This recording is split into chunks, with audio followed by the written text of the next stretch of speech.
Malade, c'est ça. Cela fait plus d'un an que Grace et Janvier se connaissent. La jeune fille atteinte de trisomie 21 a besoin de son auxiliaire de vie pour suivre les cours. 3 jours par semaine, Janvier est donc à ses côtés en classe. Son rôle, l'accompagner dans son apprentissage, s'assurer qu'elle comprend les consignes et peut faire les exercices.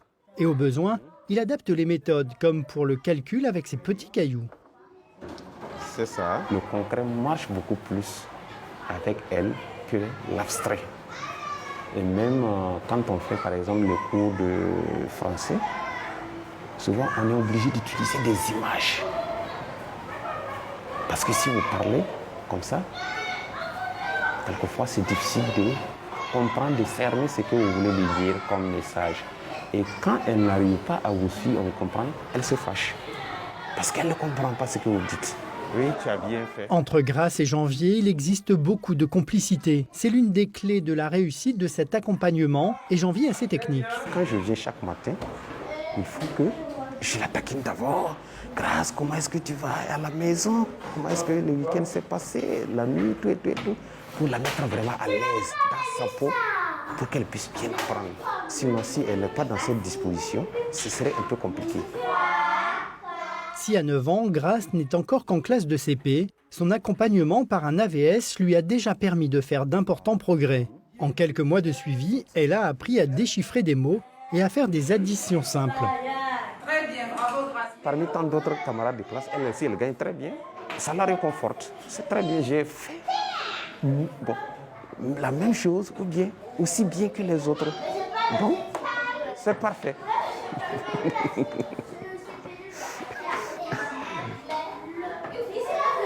Grâce, c'est bon? Ah d'accord. Vous voyez, elle est en train d'effacer. Mais ça là, elle va garder ça jalousement. Si je l'efface tout de suite, c'est pas bon. Elle va se fâcher contre moi. Le maître dit d'ajouter 9. À aucun moment, l'AVS ne se substitue à l'enseignant. Il est là en relais pour faciliter l'intégration de l'enfant en milieu scolaire ordinaire. Une éducation inclusive que défend cette directrice d'école. C'est important que tous les enfants apprennent à vivre avec la différence, apprennent à vivre, à accepter les autres qui ne sont pas comme eux. Si on les met dans des écoles spécifiques à eux, le mot c'est un peu un ghetto, c'est juste les enfermer dans des ghettos. Ce serait bien qu'ils s'ouvrent aux autres, qu'ils s'ouvrent au monde à travers l'école, parce que c'est aussi ça le rôle de l'école, c'est socialiser des enfants. Au Burkina Faso, les auxiliaires de vie scolaire sont peu ou pas connus. Quelques rares écoles acceptent d'en accueillir. Pour ce pédiatre, cette profession est nécessaire pour la scolarisation des enfants handicapés. Un enfant qui est en difficulté d'apprentissage pour une raison ou une autre, lorsqu'on le met en lien avec d'autres enfants et normaux entre griffes, cela est un facteur de stimulation pour cet enfant-là. Quand tu es là et que tu as des difficultés et que tu vois que les autres ont des capacités que tu n'as pas, ça te motive à évoluer vers les autres. Donc du coup, ça l'aide à corriger en tout cas son handicap.